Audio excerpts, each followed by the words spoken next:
Welcome back to you all to part 2 of the Q&A. Part 1 should be appearing in the top right hand of your screen. If you missed it, watch that one first. In this part, we're going to be doing questions about food. First, an XVX200 says, what is your favourite food? I'm guessing something cheesy, but perhaps I have missed something. No, you've missed nothing whatsoever. My favourite food is probably pizza. Somebody was asking the question the other day, not on YouTube, about if you could only have one food to eat for the rest of your life, what would it be? I suppose pizza is kind of quite flexible. You can have all sorts of things on it or not on it, and so you wouldn't get bored. But yeah, I think my favourite food probably is pizza. The thing is though, it's like a really close run thing with macaroni cheese. I like Chinese food, fried rice, my god, fried rice. I love fried rice. So, and that's got no cheese in it at all. So, yeah, that's quite a difficult question to answer, but I'll go for pizza. In fact, let's go for a pizza. That's a great idea. You've asked another non-food related question here, which will just sneak in, and that's what my favourite game to do a Let's Play of is. I think it's probably Morrowind, joining me on my camping experience. But Oblivion is also a great laugh. Getting back to food, Monsar says, preferred spiciness level of curry, please. Ooh, I don't like really hot, because then you can't taste the food. But I do like a bit of heat, so maybe somewhere around a kind of Boona level. To be honest, I don't eat enough curries to answer that with any level of education. Boona Dansak level? Probably? Yeah, I'll go with that, because I'm not really sure. Tutunaku. In the alternate universe where you live in Orlando and you run a tea shop, are you still Gameplay Jenny, and what pastries do you serve? If anybody doesn't know, my dream in life, ultimately, is to live in the Dr. Phillips area of Orlando and run a tea shop and arcade on International Drive. So yes, I would still be Gameplay Jenny, because it would be Gameplay Jenny's Food and Arcade. Yes! What pastries do I serve? Pan au chocolat. Definitely. And cheese Danish. If you've never had a cheese Danish pastry, oh my word, they are amazing. I don't know if they still sell them in the bread and loaf shop in Shrewsbury in England, but if they do, you should absolutely go in and have one. They are stunning in every way. But yeah, if anybody wants to give me a lot of money, I'm coming over to Orlando to open my tea shop and arcade. Gary Hart says, have you had any food fears that you've overcome? I don't think I've ever been afraid of food. I can't think of anything specifically. I mean, what kind of food fears would be... What are we talking about? Kind of trypophobia type things? Like, you know, you don't like looking at a certain thing, or the texture of something? I mean, this isn't I'm a celebrity, get me out of here. Maybe if I went on that, I would be afraid of food, but I can't think of anything that I have. I certainly don't lie in bed at night having a phobia of any particular foods. So no, I can't think of anything there. And then forgive me, I think this might be Paputin, and forgive me because your name's got cut off the question. You're going on about this tea shop as well. What would be the best edible thing there? Cheese Danish. Would that place have an awesome red logo too? It would absolutely have the awesome red logo right across.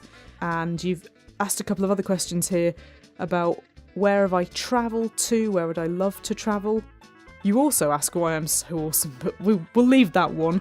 Where have I travelled? All sorts of places, all over Europe. America, I've been to Florida, I've been to the Keys, been to Nassau, been to Boston, been to Canada, Toronto, and the general Ontario area. I mean, in Europe, I've been to France, Germany, Luxembourg, Austria, Spain, where else? Oh god, Czech Republic, Bulgaria, Hungary, all sorts of places, all over the place. My most recent trip, as a lot of you will be aware, was back to Florida for the Kennedy Space Center, and for the food, for some American junk food. Just to ram food into that question.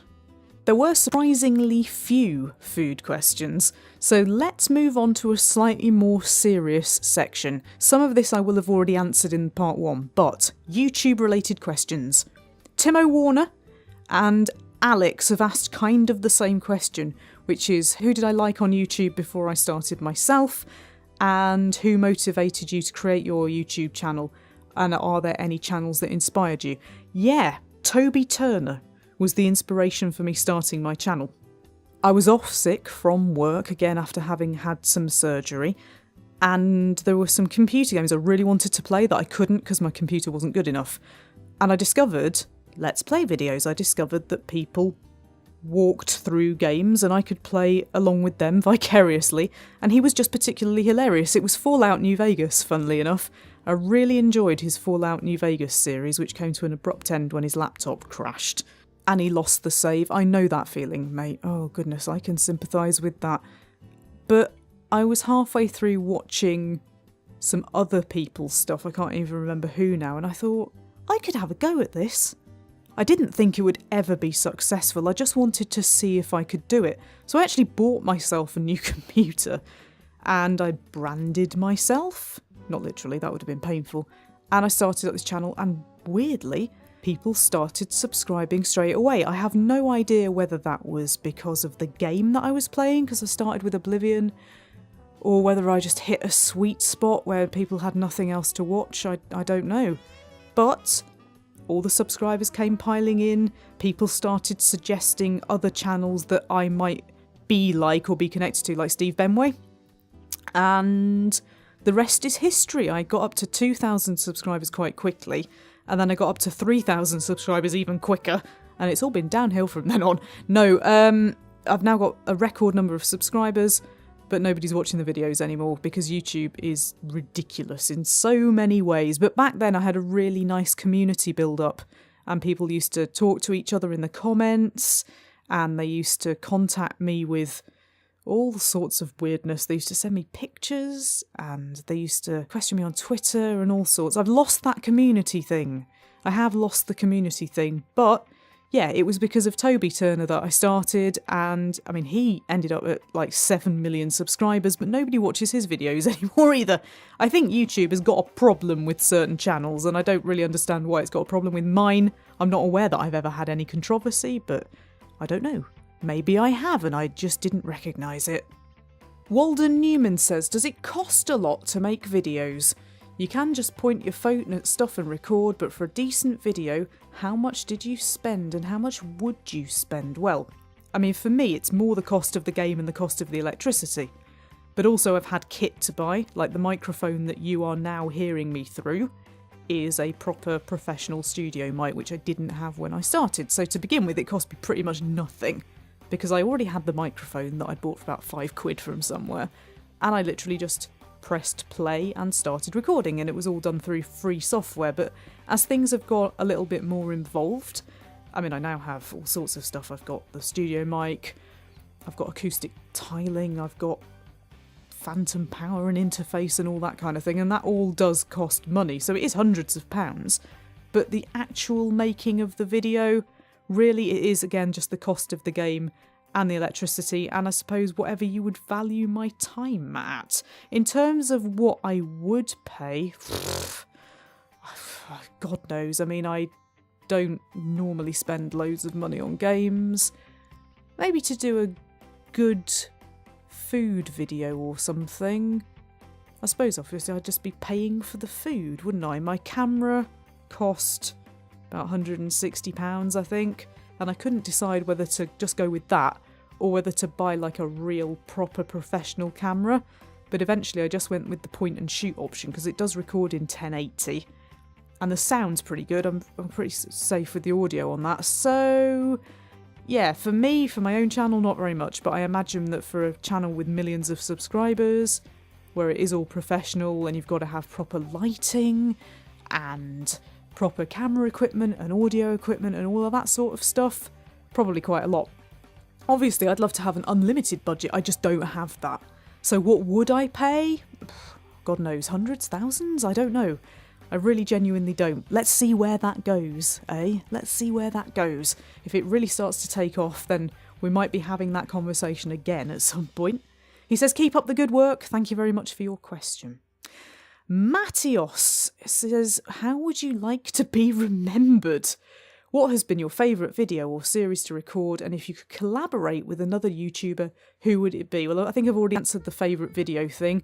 It is Morrowind. I do like Oblivion. Oblivion's where I started, and I do like coming back to it, but Morrowind is probably my favourite one. Not from a technical perspective, because from a technical perspective, it's actually a really nasty one to record. It does not like being recorded. But yeah, content-wise, Morrowind is probably my favourite.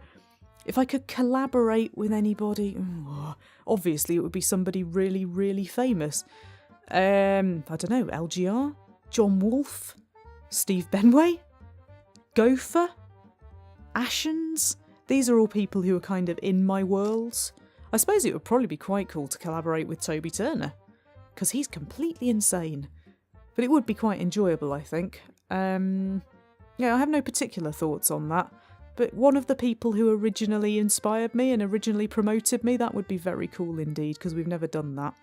But the weird question is, how would you like to be remembered? Obviously, I would like to be remembered for my dazzling personality, my shining wit, my extreme generosity, and for changing the world for the better. But as none of those things are really on the table, I would like to be remembered for being somebody that you can tune into and you start smiling and your day's a little bit better. So if I've achieved that, and do please let me know if I have achieved that, then I will be happy. I'd also like to be remembered for having millions of subscribers and loads of money, but yeah, never mind. Next and last and most serious question, which I've kept till last because I think it's quite poignant, is from Zachary Mercer. He says, Jenny, I've been watching and subscribed to you for a long, long time, and I've always had this one question. Your channel has never been given the attention that it deserves. The quality of your videos is proof to the amount of love and time that you pour into your content, and it's a shame, to at least a viewer's point of view, that the channel is not more widely known than it is. Do you struggle with this since you've been doing it for so long? Is this something that you wish to be able to transform into your everyday job, or was it only supposed to be a side hobby? It was only supposed to be a side hobby. And that is all it's ever been. I have a full-time job. Obviously, I've talked through the difference from this week onwards that's going to take place there. But yeah, it was just supposed to be a hobby, something to let my creativity out. But the more viewers that you get, and the more people say that they like it, the more you start to think, God, what is the potential of this? And I can't lie about this. Of course, I would love this to take off. It would be fantastic for this to be an actual job. A bit isolating because you work from home, and I've done that before and it can get very isolating, but you start to meet people when you do it properly. And I've met some absolutely fantastic people, including people who are quite famous themselves, that I never guessed that I mean, even just a couple of weekends ago, I was at a do with Mr. Biffo, Paul Rose, Stuart Ashen, Violet Berlin, Gaz Top, various other people. And that's so cool. How amazing that that's happened through doing this. So I would absolutely love it to be a job, but realistically at the moment it isn't. And that does make me quite sad. From a subscriber's perspective, I now have twice as many subscribers as I had from when this was looking like it was going to be a real success. But view counts have dropped off so badly. I mean, there was a point when I was getting 40,000 views a month. And now I'm lucky if I get 14,000 views a month, and not even that. And YouTube just keeps chipping away and chipping away and chipping away. And I don't even know what they want anymore. Google taking over YouTube was probably the worst thing that could have happened to a channel like mine, because it doesn't want to expose a channel like mine. And I used to be part of the network that PewDiePie was signed up to. I mean, that's crazy when I think about that now. I was contracted to Disney. Obviously not Disney directly, it was Maker Studios, but yeah. I know that everybody and his dog was, actually, but that was a thing. I had a mentor. I felt like I had a route. I mean, even just the fact that I didn't have to fight my own copyright battles over bits of music that I'd used and that kind of thing was cool. I felt slightly more professional. I sound like Will out of W1A. I've got to stop saying cool. But yeah, it was just nice, and I thought, wow, this might be going somewhere, and it was really good to be able to tell people that that was the case. And now, sometimes I feel like I'm shouting into a black hole, Sometimes I feel like I put a video out and hardly anybody watches it. And I mean, the other day I did City Skylines, and it wasn't my best work, but it struggled even to get triple figures viewers-wise. And I remember the excitement back in the old days of that 301 thing. Like, YouTube would stop at 301 views, and I'd get to that a lot. And it was really exciting. And now I get excited if I get to 200 views. Sometimes I get excited if I even get like 100, which is awful. That now that I've said that, I actually feel really sad about it, because where are the 5,275 subscribers? They just don't watch anymore. And I don't think that I'm the only person who's experienced that by any stretch of the imagination, but the views are siphoned off somewhere. And I don't believe that it is just that that's YouTube, it's a saturated market now and all the rest of it. I do genuinely think that there are some algorithms in the background that just lead to certain channels, certain content just not getting views anymore, and that's so frustrating. There are people who didn't even realise that I'd carried on, and after 2 years they turn up and go, I had no idea you were still putting out content, because their notifications had been mysteriously turned off, or my videos weren't appearing in their subs box anymore, and I have no control over that. And I can't guarantee that 5,000 people don't even see my content anymore. And that's a frightening thought, because you'd think it's a level playing field, and it so isn't. It's not level. And I'm not going to get into conspiracy theories about what might be happening, but yeah, it's really frustrating. And I sometimes think that if I just got a bit more exposure, I'd be in a much better place with it. And proof of that is the fact that when somebody does give me a bit of a plug, I get subscribers. People do subscribe and they do watch. So the whole thing is frighteningly frustrating, and your question in many ways is both interesting and soul-destroying. A lot of things have changed since I started. It's been 7 years now, and a lot of things have changed, and I don't think that they've changed for the better. Whether I'll be able to change that, I don't know. But it's why I always go on about every view, every like, every subscription, every friend you tell, everything could be the breakthrough. You only need one person to go, that's really good. I'll tell people about that. And the next thing you know, bang. And I suppose I've been hoping for that for years. And people like Gopher and Steve Benway and Jim Plays Games and Morfar back in the day, and a fair few people gave me shout-outs. King of the Web, that was a bit of exposure. My studios, Maker Studios, gave me shout-outs from time to time. But none of that is there anymore, and you can't expect the same people to plug you and plug you and plug you. So I just need somebody. I just need somebody to go, look at this! And who knows what might happen. People have told me again and again and again, play this game, your channel will blow up. Play this game, your channel will blow up. And it never did. Skyrim was supposed to be the big one, because Skyrim came out maybe about 3 or 4 months after I'd started, and everybody went, oh my god, get a Skyrim video out on the first day and you'll be laughing. And the view counts did start to go up, but they came straight back down again. So either people aren't hanging around for me and the content, or they're just not hanging around, or worse still, they don't know to hang around because they don't even know that it's there. I'm going to stop on that question, but thank you very much, Zachary, for that one. You're definitely a winner, but we'll get to that at the end of this video. Oh, I'm exhausted now. Let's move on to the weird. Game Telford. Game in Telford. Thank you to Steve or whoever asked this question. You have supported me for a long time, and I really appreciate it, because I'm sure it's probably not within your corporate instructions to do so, but thank you very much indeed. You've asked me, if you had your human body, but the head of an animal, what animal would you pick? Really? The head of an animal. The thing is, I wouldn't want to be like patted on the head all the time. People going, oh, you're so cute, that would really annoy me. So the head of an animal. I'm trying to think outside the box and I'm failing spectacularly. So I'm going to go for a tiger. Because nobody's going to come near that. But equally, you know, big teeth could be useful. Being able to growl could be useful. I'll go with tiger. Walden Newman again. How much wood could a woodchuck chuck if a woodchuck could chuck wood? Nice try. Nice try. Lofsy1, I don't recognise you, says, would you rather use Chuck from Angry Birds for a doorstop or an actual doorstop? I think that's probably more of a comment on Chuck from Angry Birds. I can't answer that question because I've never played it. But yeah, I'll just assume that he's good for a doorstop. Shrody Brody says, who was your favourite character in Twin Peaks The Return and why was it Doppelkoop? Again, I feel this is possibly more of a comment on Doppelkoop than it is an actual question. I've not seen Twin Peaks The Return. I live in the UK. I don't bother paying for satellite TV anymore. I haven't seen it. I'm sure it's spectacularly strange. But I'll just go with your opinion on that.